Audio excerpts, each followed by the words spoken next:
Please welcome Eddie Buchanan and Glenn Corbett. We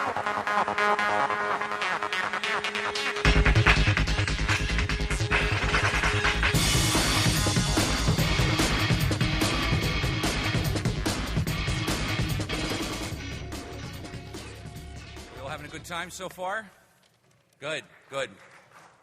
Welcome to the show. I'd like to turn this over right now immediately to Chief Buchanan from ISFSI and talk about our award winner today. Chief? Yeah. Well, first let me say what an honor and how excited we are to have the International Society of Fire Service Instructors, George D. Post Instructor of the Year Award, back on this stage. We're really excited that that's happened. The award has been around since 1974. It's the highest honor we can bestow on an instructor. Some of the past winners are Francis Brannigan, Dennis Compton, Billy Goldfeder, Forrest Reeder, John Tippett, all names that we know and respect. And this year's winner is certainly no exception to that high standard. So let's take a look at this year's winner.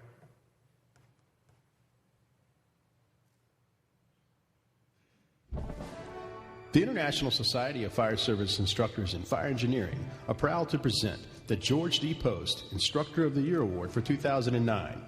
This award has a long history of excellence in fire service instruction and leadership, and this year's winner is no exception. Many of the tactics used in today's fire service were developed over the years by our predecessors. As tactics were developed, they were passed from one generation to the next. We are only just beginning to apply modern science to the business of firefighting. This year's winner of the George D. Post Instructor of the Year Award is a leader in applying science to firefighting operations. Dan Madrzykowski from the National Institute of Standards and Technology has worked to better understand fire dynamics and, most importantly, how to apply the science of fire dynamics to saving the lives of firefighters. Dan has conducted countless live fire experiments to develop an understanding of fire development and flashover. More importantly, he has studied firefighter line of duty deaths and developed fire dynamic models that allow us to understand what happened to our fallen brothers and sisters and learn the lessons of their deaths. Dan and the team at NIST developed a fire dynamic simulator and smoke view models to simulate the fatal conditions in Keokuk, Iowa that killed 3 firefighters and 3 small children. The computer modeling allowed us to understand the rapid fire development that occurred and hopefully how to avoid this situation in the future. Dan also studied the deaths of instructors who have died in the line of duty.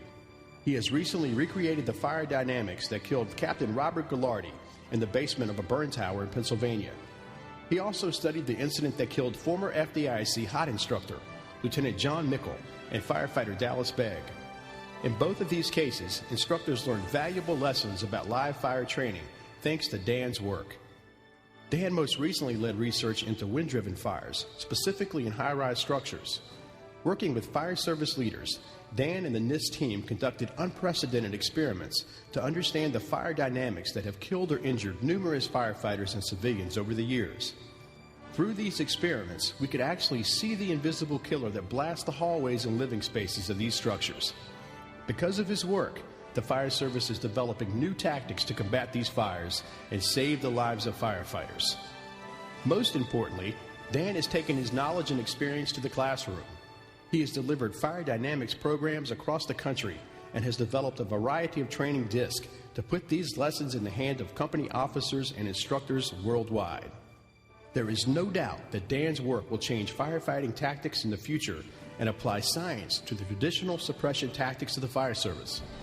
Ladies and gentlemen, the International Society of Fire Service Instructors in Fire Engineering are proud to present the 2009 George D. Post Instructor of the Year Award to Daniel Madrzykowski from the National Institute of Standards and Technology for his efforts to improve firefighter safety through research, education, and training. Ladies and gentlemen, if you would, please welcome our brother, Dan Madrzykowski.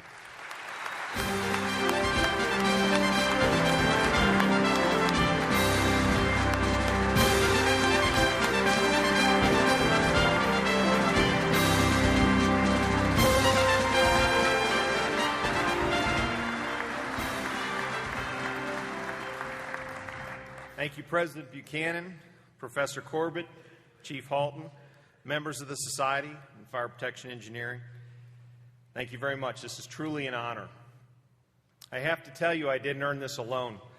I need to thank my family, my wife of 30 years, Liz, my 5 kids, not only for putting up with me and accounting for my excessive travel, but also for helping me conduct small fire experiments at home, digitizing videos, typing up scripts for DVD presentations. You name it, it's a family affair.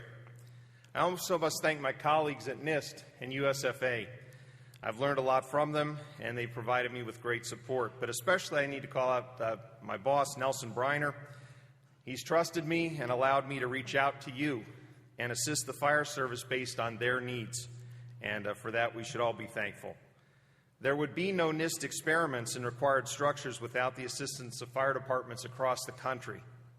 I've had the pleasure of working with large departments such as FDNY, the Chicago Fire Department, Phoenix Fire Department, but I've also had the opportunity to work with some small and very dedicated departments such as those in Ellendale and Georgetown, Delaware, and Seaside, California.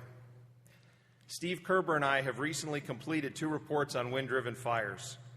Combined, they total almost 1,000 pages.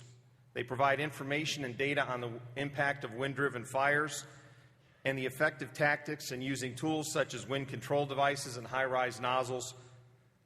But in the interest of saving you some time, here are some items from that summary that apply to most structure fires from single-family homes and high-rise apartments. Number 1, remember the fire triangle. Takes fuel, oxygen, and heat to have a fire. Usually, firefighters have tools to affect the availability of oxygen, and they have water to absorb the heat. Use them wisely and in a coordinated manner.